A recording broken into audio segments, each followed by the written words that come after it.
रेणु अपने कॉलेज जा रही थी, लेकिन आज उसका मन ठीक नहीं था। लेकिन फिर भी वह मन मार कर कॉलेज गई, क्योंकि कॉलेज में आज एक बहुत महत्वपूर्ण सेमिनार था। उसके छोटे भाई की तबीयत ठीक नहीं थी, इसलिए उसका मन भाई के तबीयत पर ही टिका हुआ था। रेणु और उसका भाई पवन सतना के एक महाविद्यालय में पढ़ते थे। यहाँ वो किराए के एक कमरे में रहकर अपनी पढ़ाई कर रहे थे। रेणु और पावन की बिल्कुल भी नहीं बनती थी। दोनों आपस में चूहे बिल्ली की तरह लड़ते थे। दोनों के मम्मी पापा गांव में रहते थे तथा खेतीबाड़ी का काम करते थे। वो दोनों इन भाई बहन की लड़ाई से परेशान भी रहते थे और चिंतित भी रहते थे। लेकिन पिछले कुछ दिनों से पवन की तबीयत ठीक नहीं थी, इसलिए दोनों के बीच लड़ाई का कोई कारण ही नहीं था। पवन बुखार से पीड़ित बिस्तर में पड़ा रहता था, न ज्यादा बोलता था।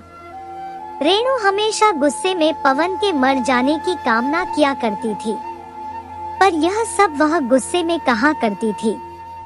रेणु को सब कुछ व्यवस्थित तरीके से चीजें पसंद थी।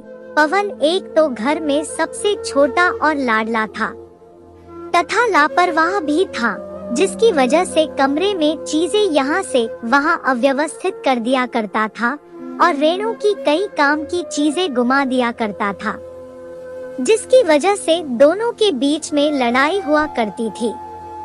कई बार रेणु गुस्से में पवन के लिए बुरा भला बोला करती थी। एक बार रेणु का पेन नहीं मिला रहा था, जिसके बाद दोनों भाई बहन की जाम कर लड़ाई हुई। बाद में रेणु गुस्से में कहती है कि भगवान ये मर क्यों नहीं जाता, मेरा जीवन बर्बाद करके बैठा है। गुस्से में ऐसी बातें वह कई बार बोल दिया करती थी। पवन ये सब सुनकर मुस्कुरा देता और बहन को चिढ़ाकर भाग जाता। भाई बहन का प्यार क्या होता है, इन दोनों को नहीं पता था। लेकिन जब से पवन की तबीयत खराब हुई थी, रेणु को लगता था कि उसी के अनाप शनाप बोलने की वजह से पवन की तबीयत खराब हुई है, इसलिए उसे अपने ऊपर भी बहुत गुस्सा आ रही थी। वह इस समय अपने भाई की पूरी मन से सेवा कर रही थी, जिससे वह ठीक हो जाए। इसके अलावा अब वह भगवान की पूजा भी करने लगी और कॉलेज के बगल में हनुमान मंदिर में जाकर अपने भाई की लंबी उम्र के लिए प्रार्थना करती। मंदिर के पंडित ने बताया कि बुधवार के दिन व्रत करने से जिसके लिए व्रत रखो वह स्वस्थ हो जाता है। यह सुनकर रेणु ने बुधवार के दिन भी व्रत रहने लगी। पवन को जब पता चला कि रेणु इस समय उसके स्वस्थ होने के लिए व्रत रहती है, तो उसके मन में अपने बहन के प्रति श्रद्धा बढ़ गई और उसने भी अपने मनोबल को बढ़ा लिया कि वह भी जल्दी ठीक हो जाएगा, जिससे उसकी पेटू बहन को व्रत न रहना पड़े।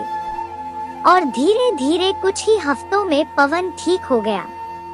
रेणु बहुत खुश हुई और उसने मन ही मन निश्चय किया था कि अगर भाई ठीक हो जाएगा तो वह मैहर में शारदा माँ के दर्शन करने जाएगी। कुछ दिन बाद वो दोनों फिर से लड़ रहे हैं।